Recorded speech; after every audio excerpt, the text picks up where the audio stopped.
Om Swastiastu. Assalamualaikum warahmatullahi wabarakatuh. Salam kebajikan, namo buddhaya. Salam sejahtera bagi kita semua. Halo anak-anak kelas 10 SMA Negeri Mojogedang. Apa kabar anak-anak? Semoga kalian selalu dalam lindungan Tuhan, selalu diberikan kesehatan dalam menghadapi pandemi ini. Anak-anak, perkenalkanlah saya Ibu Febriani, biasa dipanggil Febri, yang akan mengampu mata pelajaran Pendidikan Agama Hindu dan Budi Pekerti di SMA Negeri Mojogedang. Sebelumnya, Ibu ingin menyampaikan selamat datang dan selamat bergabung di SMA Negeri Mojogedang. Untuk siswa dan siswi baru tahun ajaran 2021-2022. Puji syukur kita haturkan kehadiran Tuhan Yang Maha Esa yang telah memberikan kenikmatan sehat sehingga anak-anak semua dapat mengikuti kegiatan MPLS pada hari ini dalam keadaan sehat tanpa suatu kekurangan apapun. Pada kesempatan ini, Ibu akan menyampaikan materi MPLS yang berjudul Pembinaan Mental dan Keagamaan. Nanti disimak baik-baik ya anak-anak. Apa itu mental? Mental adalah keseluruhan unsur-unsur jiwa, termasuk pikiran, emosi, sikap, atau attitude dan perasaan yang keseluruhannya akan menentukan tingkah laku dan bagaimana cara menghadapi suatu hal dalam suatu kondisi atau situasi. Nah, apa itu pembinaan?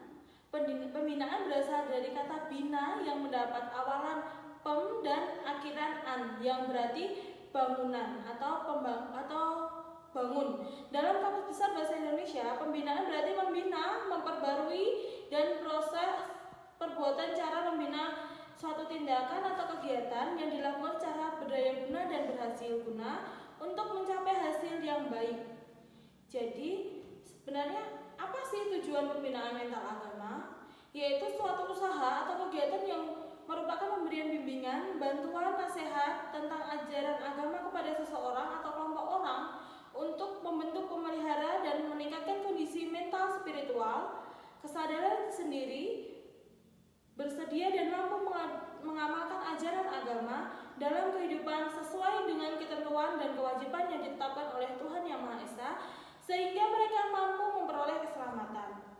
Nah, untuk tujuan pembinaan mental sendiri itu apa? Tujuan pembinaan mental merupakan salah satu cara untuk membentuk akhlak manusia agar memiliki pribadi yang bermoral, berbudi pekerti luhur, dan bersusila, sehingga seseorang dapat terhindar dari segala sifat tercela sebagai langkah penanggulangan terhadap timbulnya kenakalan remaja. Yang kedua, menanggulangi perilaku pelajar yang tidak sesuai dengan nilai-nilai agama. Karena pada zaman sekarang, nilai moral dan agama anak-anak remaja terutama sudah mulai menurun. Maka dari itu kita dalam memasuki masa sekolah, kita mulai dengan pembinaan mental yang bertujuan untuk menanggulangi perilaku-perilaku yang tidak sesuai dengan norma agama. Sebenarnya apa saja sih contoh perilaku yang tidak sesuai dengan nilai agama? Secara dalam kehidupan saja yang mudah terlihat, misalnya berkata kasar, berkelahi, mencontek, membolos, meninggalkan kelas saat jam KBM berlangsung. Nah, yang paling mudah kita jumpai adalah misalnya dalam kehidupan sehari-hari berkata kasar, misalnya mengumpat, atau bahkan ketika kita bagaimana remaja berpola bicara kepada orang yang lebih tua, kadang-kadang anak-anak itu selalu menggunakan bahasa-bahasa yang kurang baik. Berkelahi, sekarang banyak sekali kasus-kasus perkelahian antara remaja. Lalu mencontek dan membolos itu sebenarnya sudah sering sekali terjadi. Maka dari itu, pembinaan mental ini adalah salah satu cara atau upaya untuk mencegah hal-hal tersebut. Ada dua jenis mental, yaitu mental sehat dan mental yang tidak sehat. Bagaimana orang yang mentalnya sehat? Apakah anak-anak sudah pernah mendengar? Baiklah, Ibu akan menjelaskan. Ciri-ciri orang yang mentalnya sehat yaitu akan tercapainya kemampuan untuk menghadapi permasalahan sehari-hari sehingga sehingga kita mampu merasakan kebahagiaan dan kepuasan dalam diri dan memiliki kemampuan bertindak efisien, misalnya dalam mengatur waktu, dalam mengatur kegiatan untuk belajar, dalam kegiatan untuk bermain, dan kegiatan sosial bermasyarakat. Yang kedua yaitu memiliki tujuan hidup yang jelas. Apa yang dimaksud memiliki tujuan hidup yang jelas? Memiliki tujuan hidup yang jelas di mana anak-anak memiliki tujuan hidup atau yang disebut dengan planning untuk kedepannya, misalnya untuk berapa tahun ke depan anak-anak itu ingin menjadi apa, kalian sudah tahu. Yang ketiga, memiliki konsep diri yang positif. Apa itu konsep diri yang positif? Konsep diri yang positif adalah bagaimana anak-anak menilai pandangan mengenai dirinya sendiri. Misalnya melihat kekurangan, melihat kelebihan diri sendiri, dan bagaimana menutupi kekurangan dengan kelebihan kita. Dan tidak pernah memandang kekurangan kita itu akan menjadikan diri kita menjadi lemah. Yang keempat, yaitu memiliki koordinasi potensi dan usahanya. Misalnya, ketika kalian itu tahu apa kelemahannya, kalian tahu bagaimana cara mengatasi untuk menjadikan kelemahan itu menjadi suatu saat menjadi kelebihan kalian. Itu adalah ciri-ciri mental yang sehat. Untuk selanjutnya adalah mental yang tidak sehat. Bagaimana ciri-ciri orang yang mentalnya yang tidak sehat?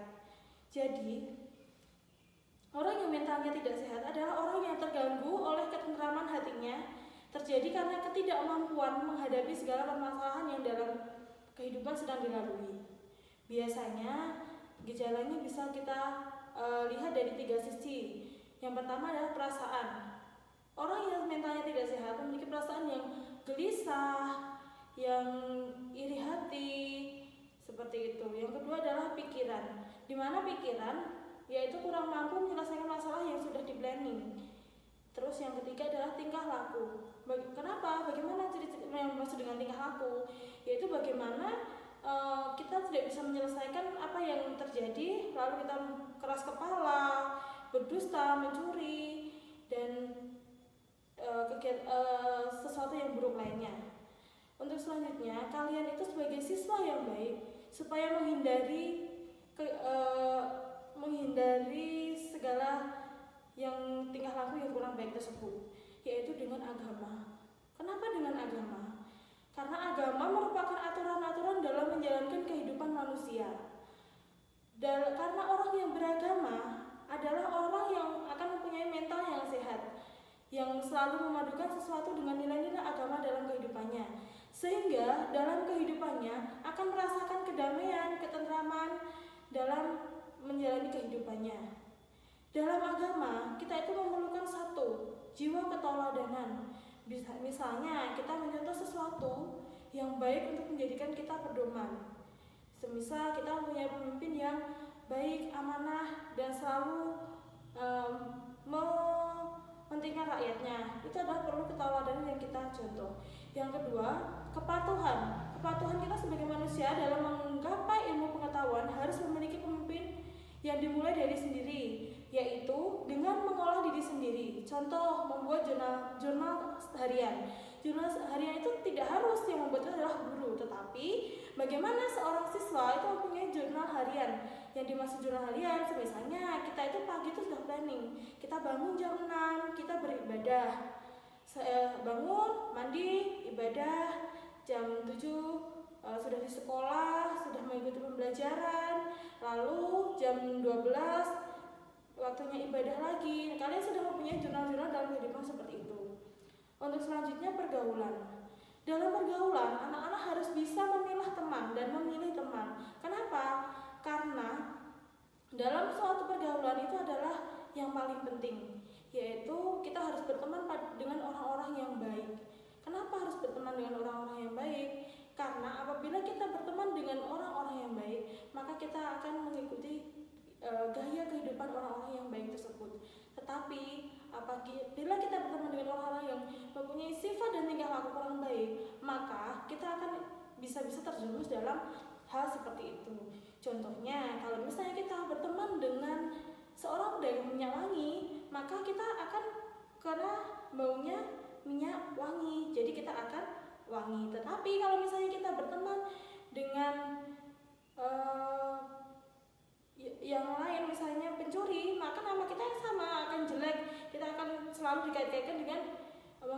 sifat yang mencuri. Nah, untuk selanjutnya kita dalam agama kita harus taat. Untuk itu, bagaimana menjadi generasi muda dan remaja yang menjadi pribadi yang diharapkan dan disenangi dalam masyarakat yang sesuai dengan norma agama. Nah, itu ada 3 hal yang harus kita perhatikan. Kita harus mempunyai 3 karakter yang kuat tersebut. 1, kita harus memiliki budi pekerti yang luhur. Semisal kita ketemu dengan orang, kita selalu senyum, sapa, salam, sopan, dan santun, atau yang disebut dengan 5S.